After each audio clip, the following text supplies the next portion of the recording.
Kita senantiasa panjatkan kepada Allah Subhanahu wa taala atas segala limpahan nikmatnya, karunia-Nya, inayah dan juga hidayahnya.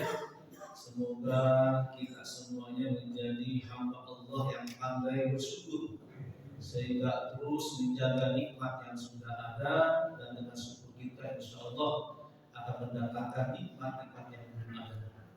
Salawat dan salam semoga senantiasa tercurah kepada Rasulullah Sallallahu Alaihi Wasallam, kepada keluarganya, para sahabatnya, dan kita semuanya sebagai umatnya yang insya Allah kita senantiasa berikhtiar untuk istiqomah dalam menjalankan segala perintah Rasulullah SAW dan menjalankan segala sunnah-sunnahnya, sehingga insya Allah kita mudah-mudahan menjadi umat Rasulullah yang kelak akan mendapatkan asy-syafa'atul uzma, pertolongan nanti ketika yaumul hisab insya Allah. Amin amin ya rabbal alamin. Hadirin jamaah Allah, mari kita melanjutkan kajian kitab Ihya kita, Ihya Ulumuddin, yang dikarang oleh Al-Hujjah sebagai karangan ataupun sebagai kitab yang fenomenal, yaitu kitab Ulumuddin yang dikarang oleh Imam Al-Ghazali. Kemarin kita sampai kepada fadilah tentang ilmu, ya. Fadilah tentang ilmu hari ini mari kita bahas terkait dengan pembagian ilmu menurut Al-Imam Al-Ghazali. Jazakumullah. Seperti yang saya sampaikan kemarin bahwa dalam kitab Ihya ini Imam Al-Ghazali membagi ilmu itu menjadi dua kelompok besar. Ada namanya ilmu muamalah. Ilmu menurut Al-Ghazali dua. Ada namanya ilmu muamalah. Yang kedua ada namanya ilmu mukasyafah. Mukasyafah. Apa itu ilmu muamalah? Dari kata amilah, ilmu yang terkait dengan perbuatan. Sedangkan mukasyafah itu lebih kepada yang sifatnya adalah spiritual. Jadi Al-Imam Al-Ghazali berbagi menjadi dua bagian besar, dengan yang pertama itu adalah ilmu muamalah dan juga ilmu mukasyafah.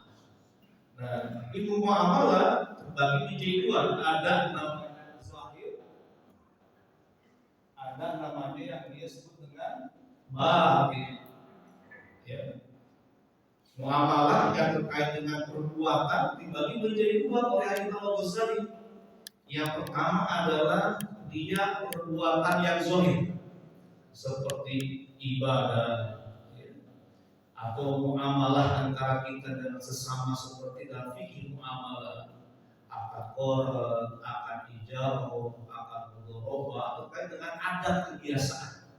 Maka masuk kepada ilmu muamalah yang sifat zahir, yang nampak, yang kelihatan. Yang kedua ada yang disebut dengan batin. Nah, ini yang disebut dengan tazkiyatun nafs,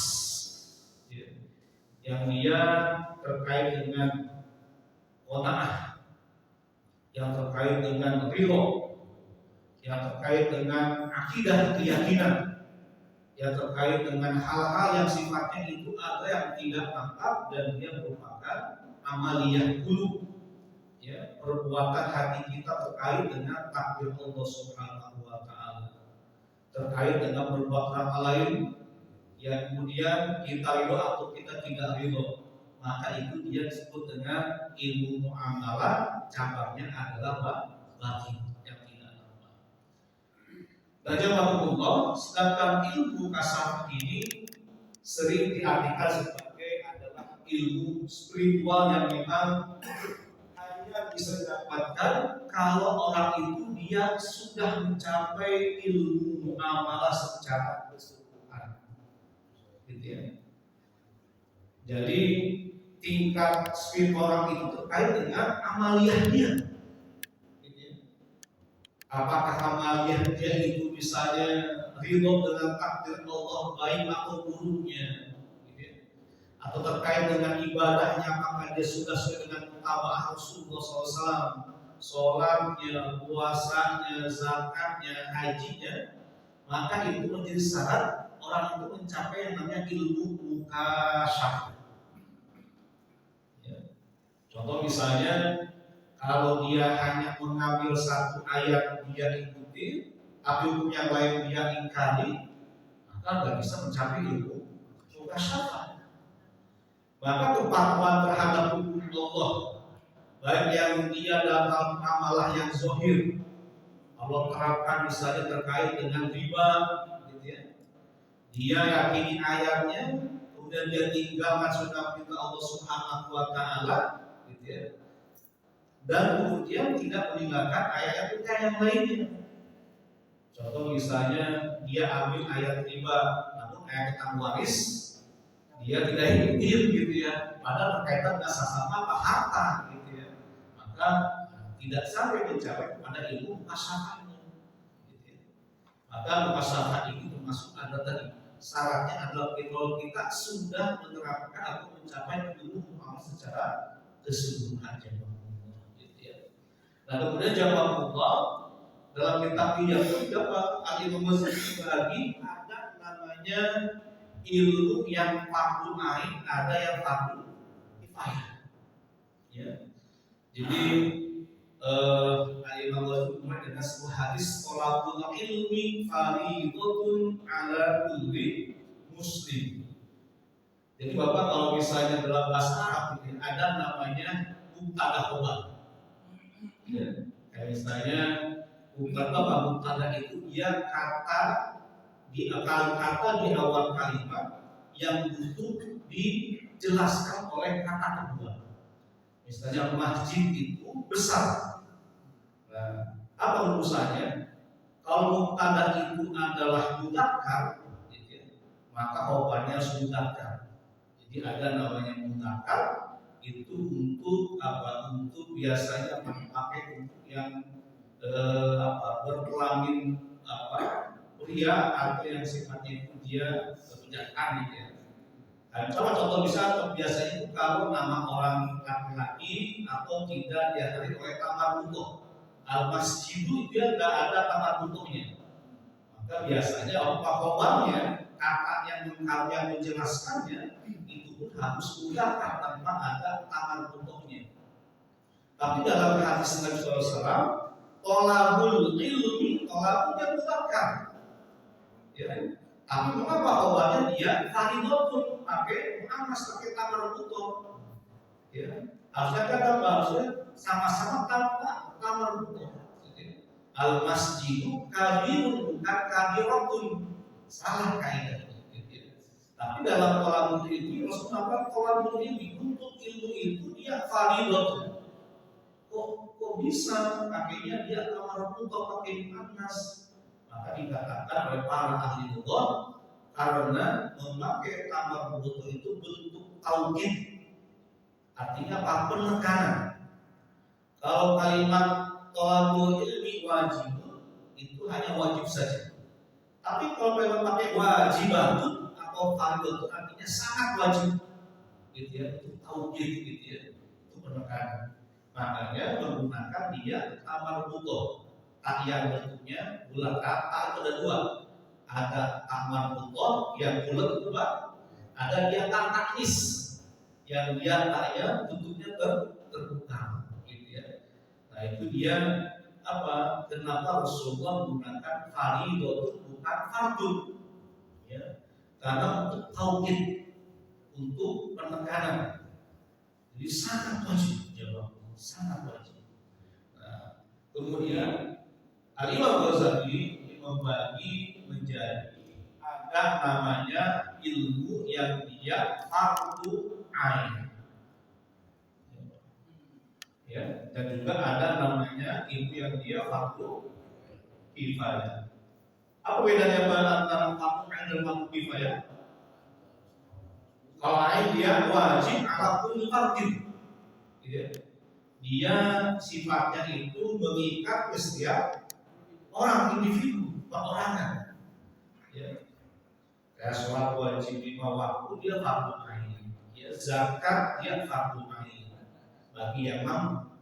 Tapi yang kedua ada namanya dia fardu kifayah. Kifayah itu apa? Artinya cukup. Ya. Kafa yakfi. Artinya cukup. Artinya apa? Kalau sudah ada orang yang mewakili, maka cukup dia menggugurkan kewajiban yang lain. Cukup diwakili. Yang dia mengikat bukan perorangan tapi per kelompok. Kalau ada yang melakukan kelompok tersebut, maka gugurlah kewajibannya. Disebut dengan dia fardu kifayah. Kifayah itu artinya adalah cukup. Artinya kalau ada orang yang sudah mewakili, maka cukuplah itu menjadi wakil dari orang lain yang kemudian gugur kewajibannya. Disebut dengan fardu kifayah. Nah, fardu ain, gitu ya.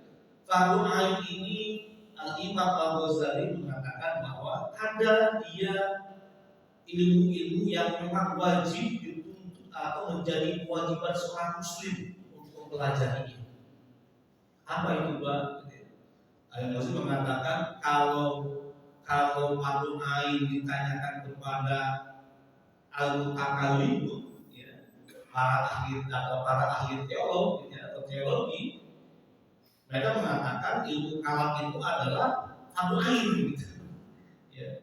Karena dengan kita belajar ilmu kalam atau teologi, kita mengenal atau kita menjadi ma'rifatullah, mengenal Allah. Kalau kita tanya kepada ahli fikih atau para fuqaha, maka pasti mengatakan ilmu fikih itu dia fardu ain, gitu ya.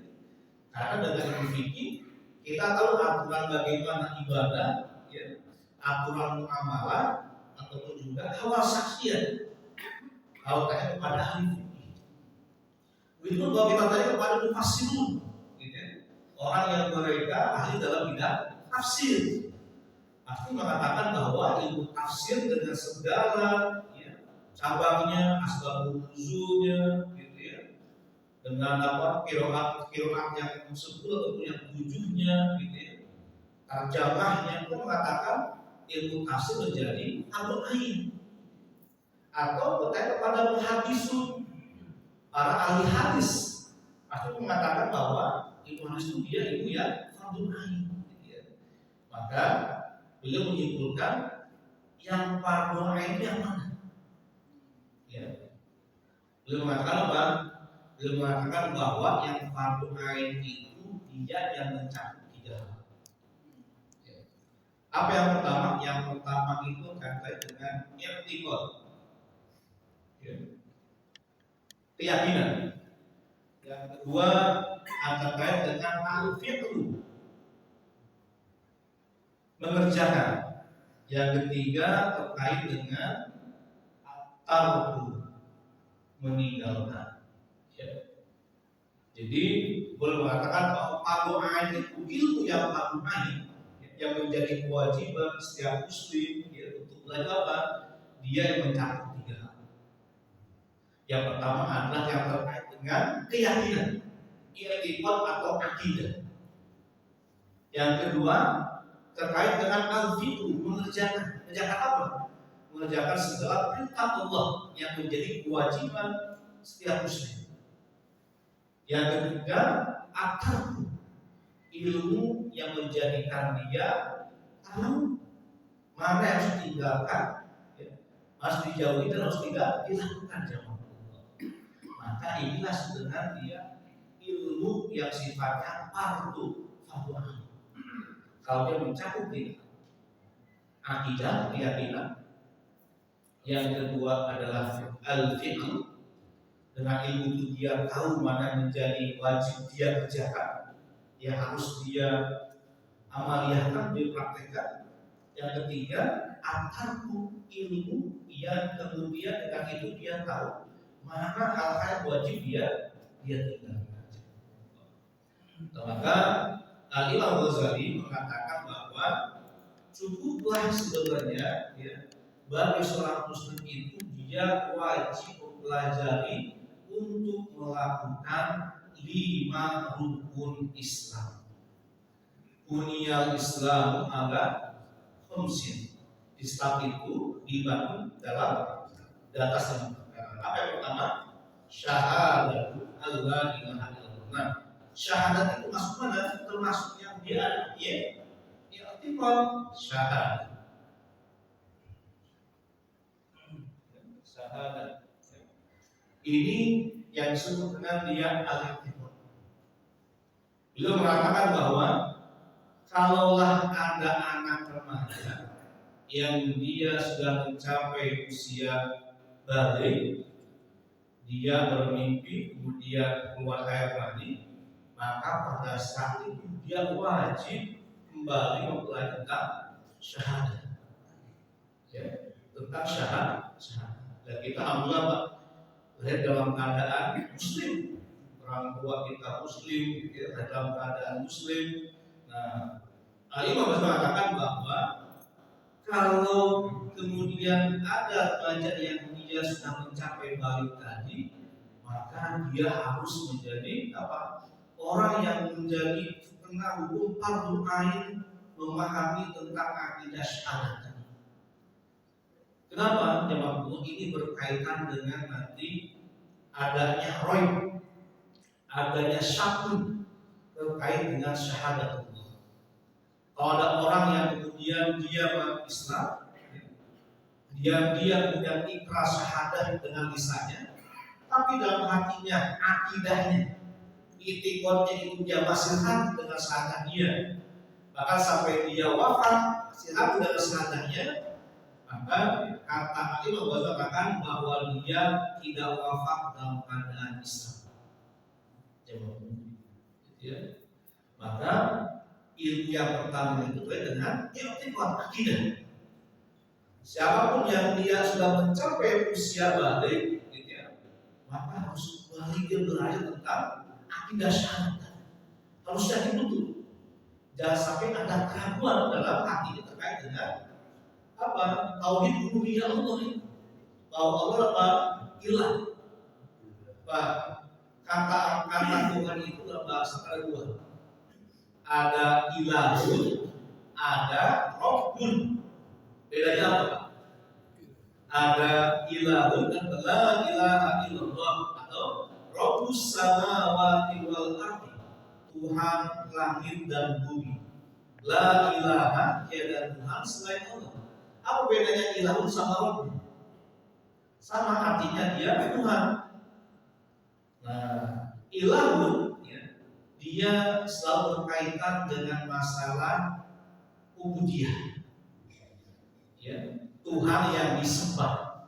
Ilah itu dia Tuhan yang disembah. Tapi kalau Rabbun berkaitan dengan dia al-khalq, penciptaan. Makanya gunanya Rabbun itu Tuhan yang menciptakan, Tuhan yang maha mengatur alam, Tuhan yang mengatur segala sesuatu.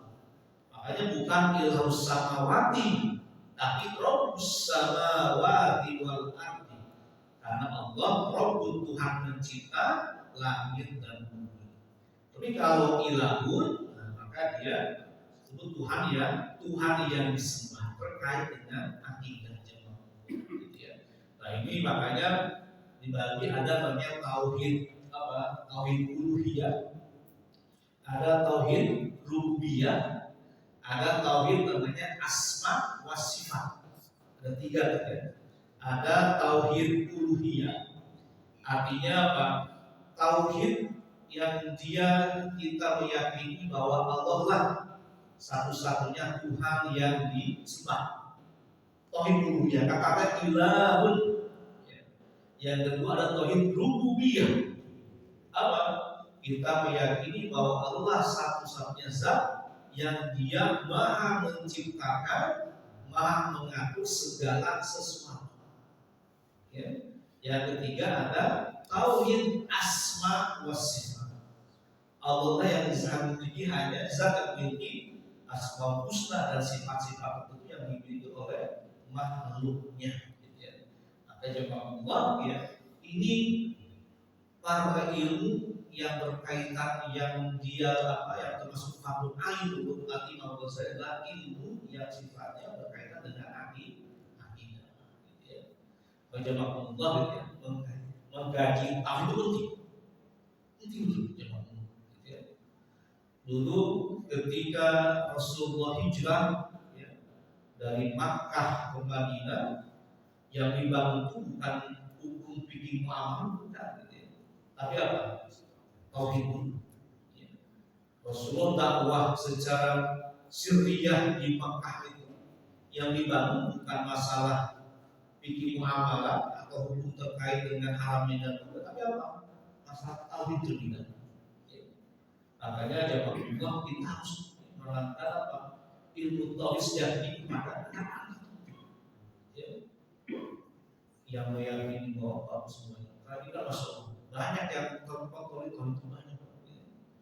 Kalau di kampung kan kalau bangun rumah itu ada istiadat tuh potong ayam, gitu. Kemudian ayamnya itu hanya diselidikin katanya biar kerjanya selamat, gitu ya. Atau misalnya tangan kepala kambing kalau dalam rumah itu, gitu ya. Atau percaya horoskop, gitu ya. Sakit kami terus dididih oleh kursi keuangan bagaimana nih buat isi asmara apa itu masuk masalah gitu ya.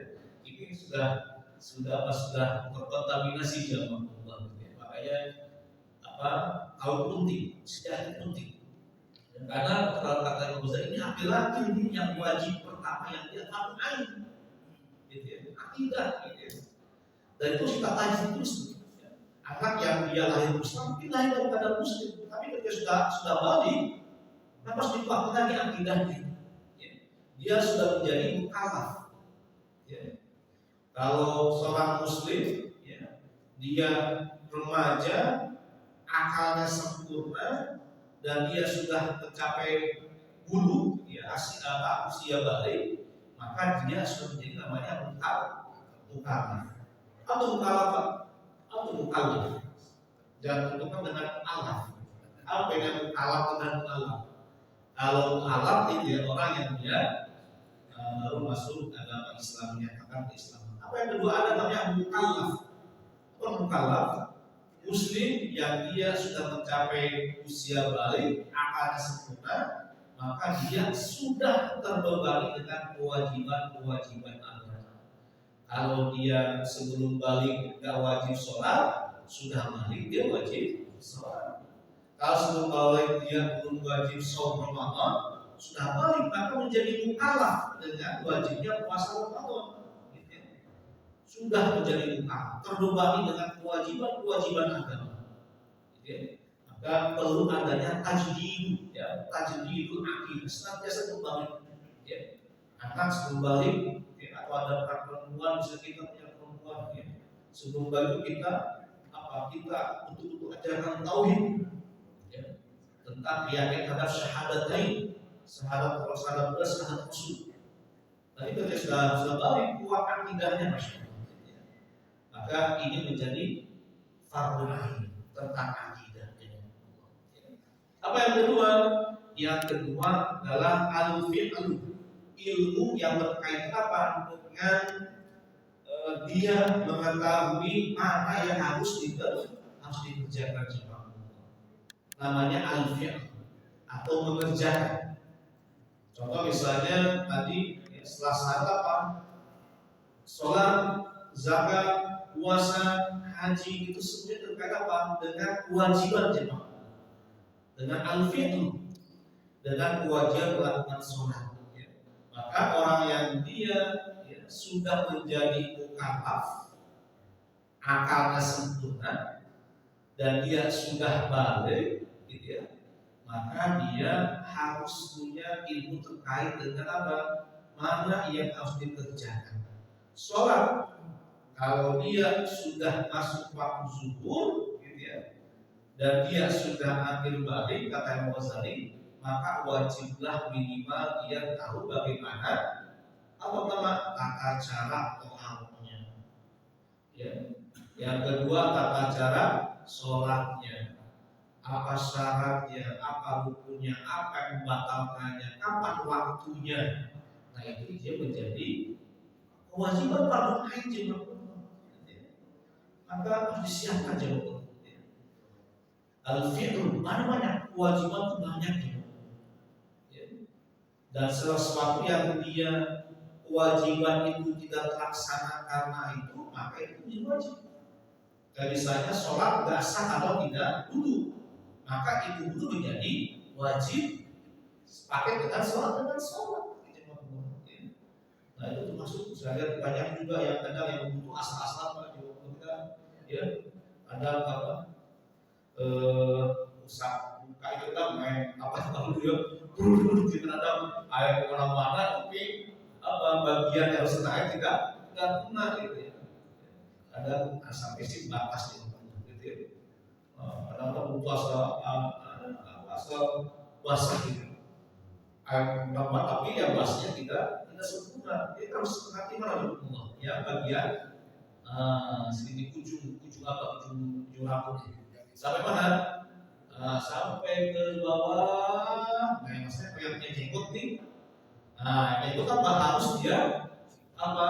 Nah, di basah-basah supaya kulitnya apa? Basah.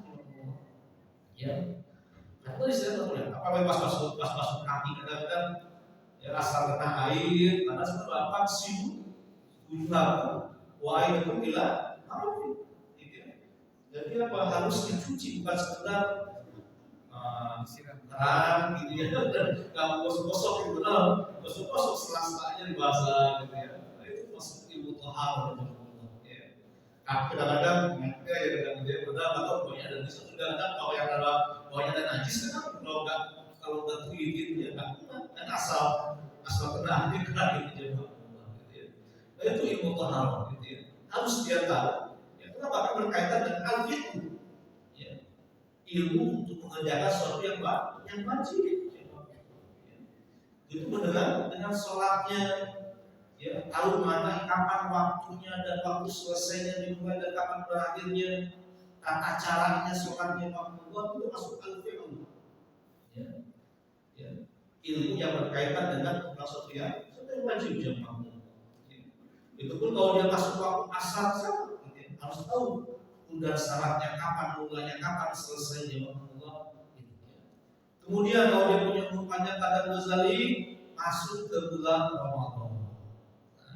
Masuk ke bulan Ramadan. Maka apa? Harus tahu dengan fikih puasanya jamaah.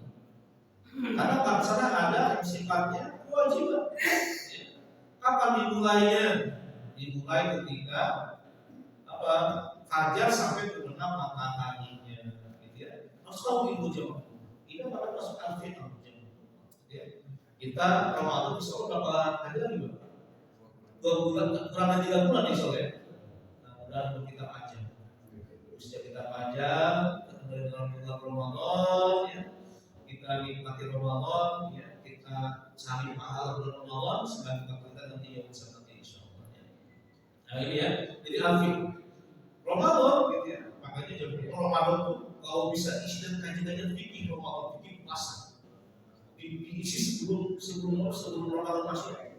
Tidak kembali terkait dengan fikih Ramadan. Ya. Yang menjadi kewajiban itu apa Ramadan?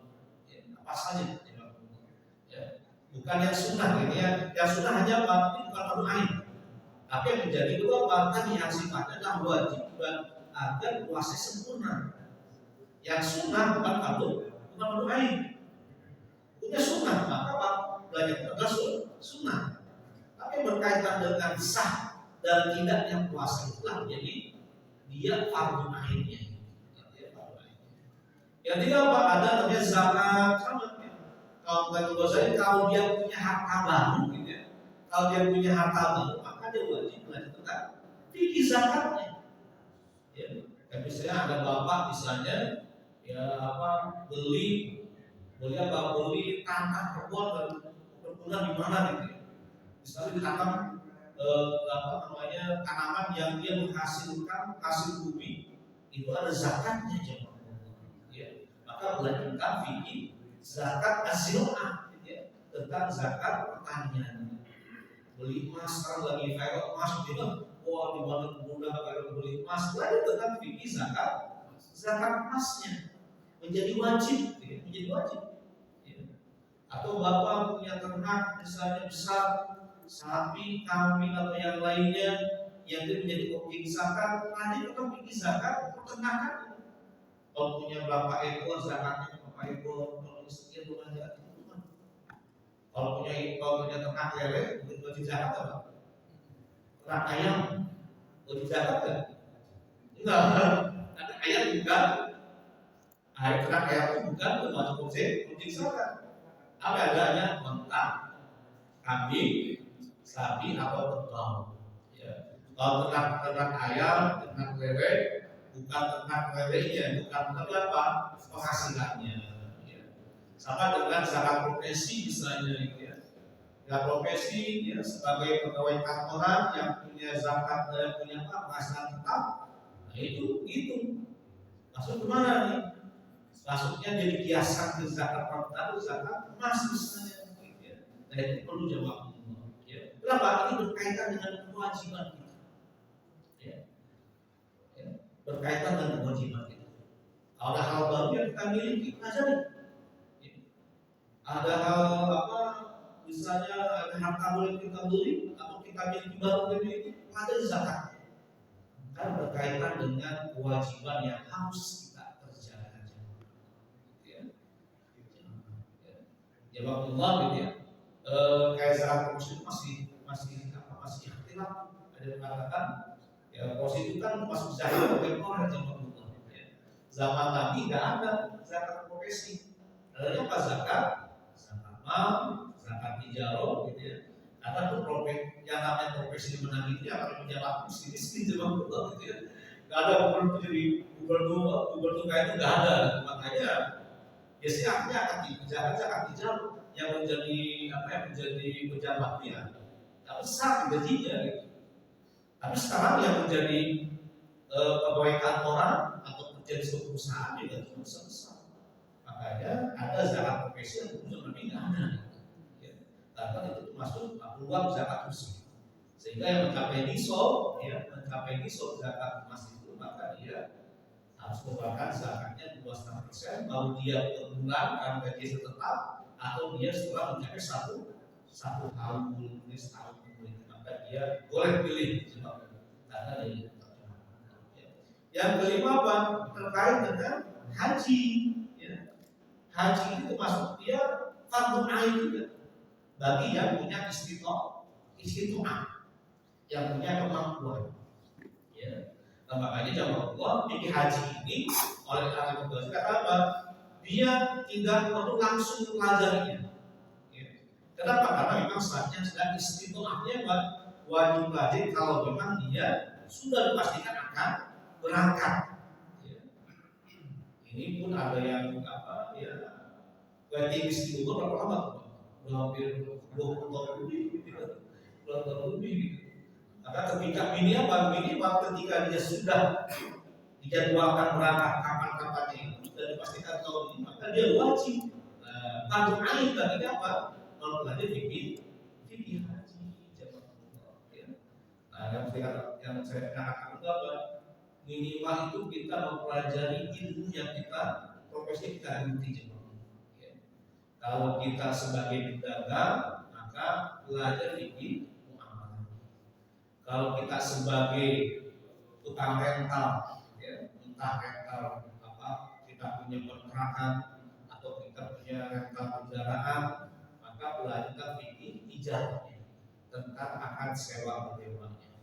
Kalau kita punya operasi yang suka apa pinjam uang atau kita akan yang mudharabah gitu ya, maka tentang fikih muamalahnya.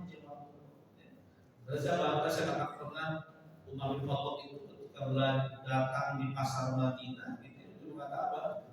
Jangan ada yang berbisnis kecuali dia sudah paham fikih muamalah. Ya. Jadi bisnis itu bukan cuma sekadar beraninya kan? Bukan sekedar mental bisnisnya, tapi pahami dulu ilmunya gitu. Ya. Ada orang yang mental berani dia suka. Ya. Kalau gagal bangkit lagi. Sebenarnya apa yang fikihnya supaya tahu mana yang boleh, mana yang tidak boleh. Apa kata Allah itu? Fadilah wa ma'afiri. Maka kalau dia berbisnis tanpa ilmu fikih muamalah, takutnya dia terjebak dalam apa? Dalam riba, tahu atau tidak tahu. Ya. Nah ini yang kedua.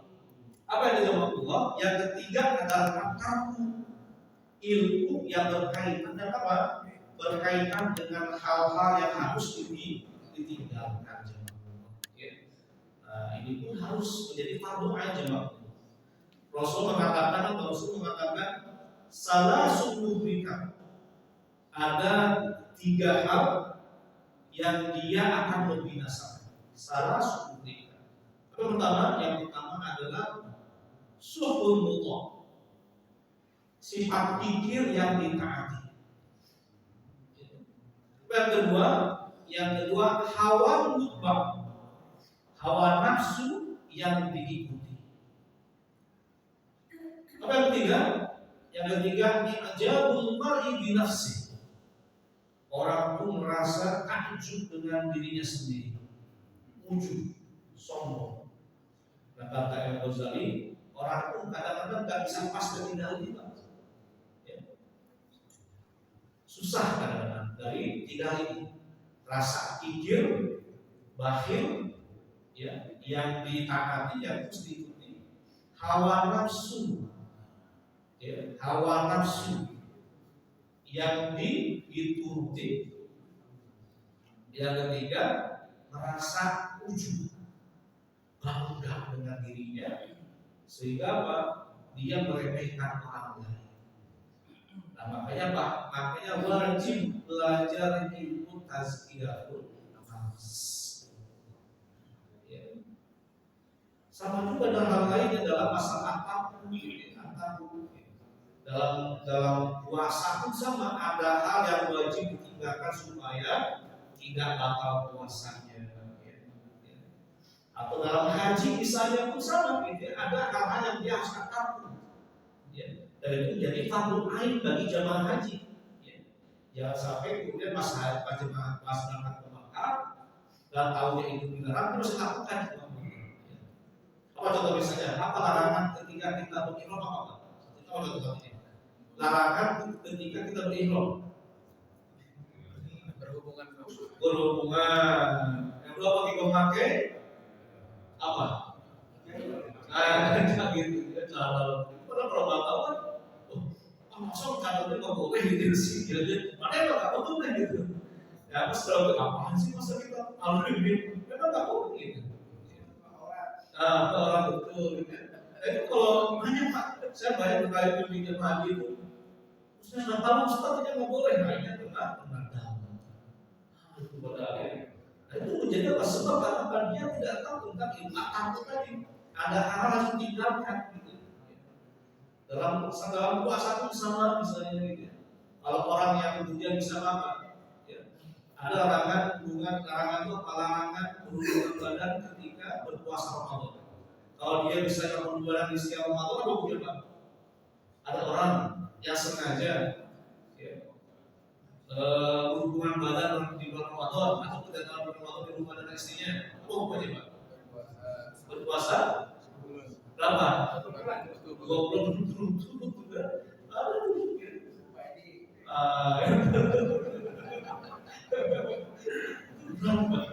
Yang setahu dulu mana yang harus tinggalkan cuma. Ada orang yang akan harus darah bukan makan bukan sama kayak aki gitu. Tidak boleh itu. Harus tinggalkan. Atau dalam praktek pinjam uang misalnya gitu ya. Dia bilang Ustaz saya nggak minta tambahan gitu ya. Tapi dia nawarin gitu ya. Bila saya kawan Ustaz saya pinjam uang tapi saya pinjam uang saya minta tambahan lebih nggak, tapi dia kan nanti saya akan bayar lebih nanti ketika ibu kalau dia harus saya nggak minta tapi dia ikhlas bayarnya sama aja. Kenapa? Karena ridho tidak mengharapkan yang diharapkan gitu ya. Antaronin ya, tidak mengharapkan yang diharapkan. Riba ridho ya. zina itu ya jadi halal. Memang itu kalau kita suka sama-sama jadi halal gitu ya. Jadi nggak ada namanya kemudian sama itu menjadi suatu hal ini halal nanti halal. Kayak ini apa gitu ya. Jadi apa? Jadi sudah ini baru ain. Akidah syahadat ini. Yang kedua al-fiqh, ilmu ini berkaitan dengan kita wajib apa yang melakukan itu sebenarnya Quran. Yang ketiga ilmu yang berkaitan dengan apa yang wajib kita tinggalkan itu menjadi fardu ain. Jadi jawab Allah ya. Tadi kalau Bapak yang mengatakan bahwa dalam tolak ini nggak apa kita tahu kalau kita nggak tolak ilmu. Kalau kita nggak istiqomah dalam tolak ilmu, kita nggak tahu di mana yang harus dilakukan harus ditinggalkan susah. Wajib ulama kita sama-sama istiqomah dalam tolak ilmu ya. Yang menjadi ya, harus dilakukan dan ditinggalkan itu nggak apa-apa kita tahu kalau kita nggak tahu. Ya. Jadi ulama berikutnya fardu kifayah. Nah ini tadi fardu ain. Ya. Yang kedua ada yang namanya ilmu yang hukumnya dia fardu kifayah. Artinya dia yang hanya wajib dilakukan oleh beberapa orang sehingga yang lain gugur kewajibannya. Nah, Al-Ghazali bagi menjadi dua. Ada yang dia ilmu syariah, ya. Yang kedua ada ilmu ghairu syariah yang bukan berasal dari ilmu agama. Ya. Ada ilmu syariah, ada ilmu ghairu syariah. Ini dia fardu kifayah. Apa yang pertama? Yang pertama itu yang disebut dengan ilmu syariah adalah ilmu-ilmu yang dia berasal dari ajaran agama tapi sifatnya tidak wajib.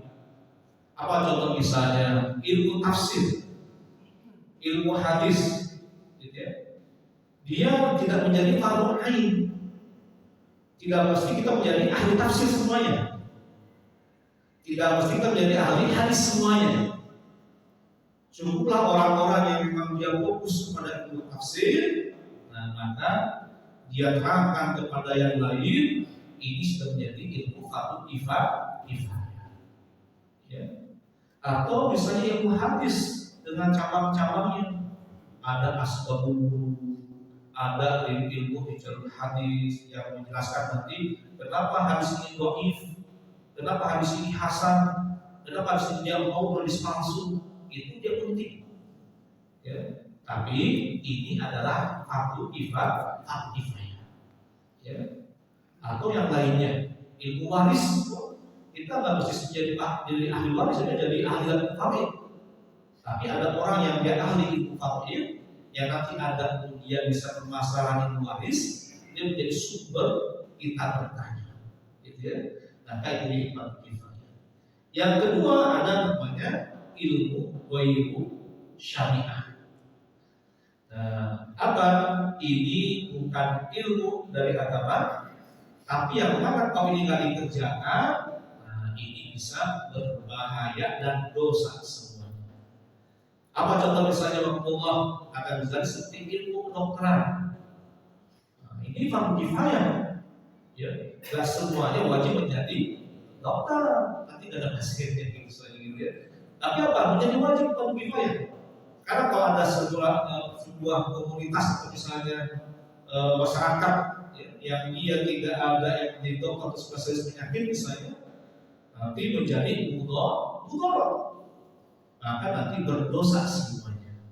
Tapi apa? Ini adalah ilmu syariah yang kemudian saya dia bukan ilmu syariah, tapi itu menjadi wajib kifayah. Saking maslahatnya, saking penting keberadaan. Kalau nggak ada, timbul mudhar. Yang sakit kemana? Yang sakit siapa yang bisa diagnosa? Ya dokter. Kalau nggak ada dokter, timbul mudhar semuanya.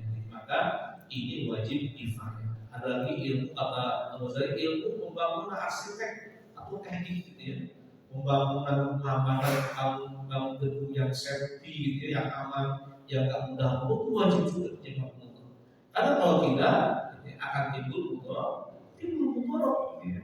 Asal kamu gedung tapi gak ada ilmunya, nanti akhirnya apa, banyak yang kemudian runtuh atau yang lainnya. Sehingga ini menjadi apa namanya, ilmu yang wajib kifayah atau fardu kifayah. Cukup yang menjadi ahli itu sekian orang, maka sudah gugur kewajiban menjadi. Dan juga Allah ya, masih banyak lagi yang bisa kita sampaikan. Jadi inilah yang pembagian ilmu dalam kitab Al-Ihya buat Imam Al-Ghazali. Ya, jemaah Allah, mungkin ada pertanyaan terkait dengan materi, kita persilakan.